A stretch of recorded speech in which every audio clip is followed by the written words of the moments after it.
భారత ప్రధానమంత్రి గౌరవనీయులు శ్రీ నరేంద్ర మోదీ గారి జన్మదినం సందర్భంగా దేశవ్యాప్తంగా 17వ తారీఖు సెప్టెంబర్ నుంచి అక్టోబర్ 2 గాంధీ జయంతి వరకు సేవా పక్వాడ్ అనే ఒక పేరుతో సేవా కార్యక్రమాలు చేయాలని చెప్పి జిల్లా అధ్యక్షులకు ఆదేశాలు ఇవ్వడం జరిగింది.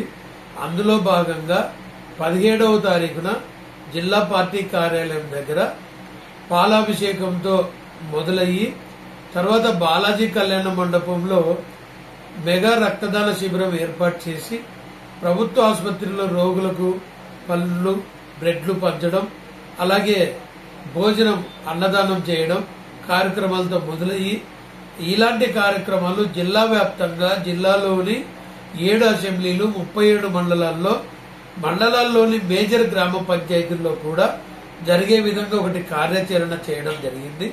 ఆ విధమైన ఆదేశాల మేరకు ఈరోజు జిల్లా కార్యశాల ఒకటి ఏర్పాటు చేసుకుని సమావేశంలో అందరికి కూడా ప్రతి బూత్ స్థాయిలో కార్యక్రమాలు జరిగేలాగా సూచన చేయడం జరిగింది. ఇందులో భాగంగా రేపటి నుంచి సేవా పక్వాడ్ కార్యక్రమాలకు కూడా కమిటీలు వేసాం. మండలాల వారీగా జిల్లాకు 3 కన్వీనర్లను నియమించాం. వారితో పాటు జిల్లా కమిటీ నేను జిల్లా అధ్యక్షుడిగా అన్ని మండలాల్లో పర్యవేక్షణకు హాజరవుతానని చెప్పడం జరిగింది. అత్యంత ఘనంగా ఈ కార్యక్రమాలు ఏర్పాటు చేయడం జరుగుతుంది. ఇందులో కేవలం ఎవరైనా పుట్టినరోజు వచ్చిందంటే ఒక నాయకుడు అంటే వారిని కీర్తిస్తూ కార్యక్రమాలు చేయమని చెప్తారు.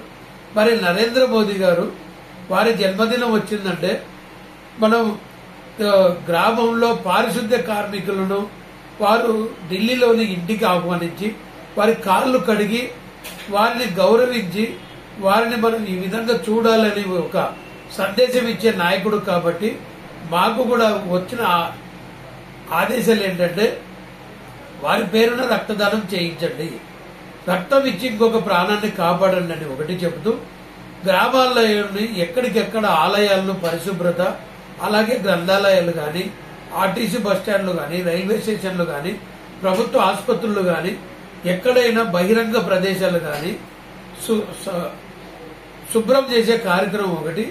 అమ్మ పేరు మీద ఎవరు అమ్మ పేరు మీద వారు ఒక చెట్టు నరేంద్ర మోదీ గారి జన్మదిన సందర్భంగా 15 రోజులు సేవా పక్వాడ్ కార్యక్రమాల్లో భాగంగా కార్యక్రమాలకు పిలిపించిన సందర్భంలో చెట్టు నాటడం ద్వారా కూడా ఒక సందేశాన్ని ఇవ్వడం, అంతేకాకుండా ఆశ్రమాలను సందర్శించడం, అనాథలకు చేయుతలు ఇవ్వడం, ఎవరైనా ఎక్కడైనా లేని వాళ్ళని ఆదుకోవడం అంతా కూడా సేవా కార్యక్రమాలే మాకు ప్రణాళిక ఇవ్వడం జరిగింది. దానికి కమిటీలను వేసుకోవడం జిల్లా వ్యాప్తంగా ఘనంగా జరగడానికి ఏర్పాట్లు చేస్తున్నాం.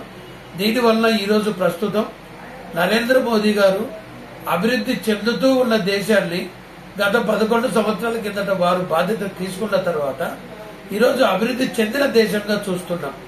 1 నెల రోజుల ముందే భారతదేశంలో ఉన్న ప్రతి పౌరుడికి ప్రతి మనిషికి దీపావళి ముందే 1 నెల ముందే వచ్చింది. దాదాపుగా జీఎస్టీ రూపంలో 355 నిత్యావసర వస్తువులకు ధరలు తగ్గించడం, సామాన్యుడు వాడే పేస్టు సబ్బు షాంపూ దగ్గర నుంచి విలాసవంతమైన కారు వరకు కూడా దాని ప్రభావం పడడం, ప్రతి ఒక్క భారతీయుడు కూడా జీఎస్టీ ఫలాల మీద ఆనందంగా హర్షం వ్యక్తం చేయడం జరుగుతుంది.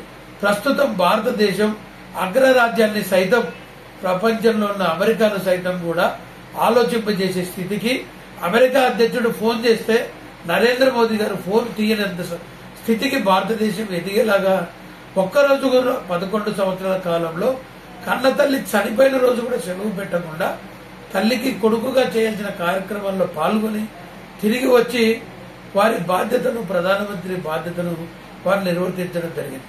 అటువంటి విశ్వనాయకుడు అటువంటి ప్రధానమంత్రి ఈ దేశానికి దొరకడం ఈ దేశం చేసుకున్న అదృష్టం.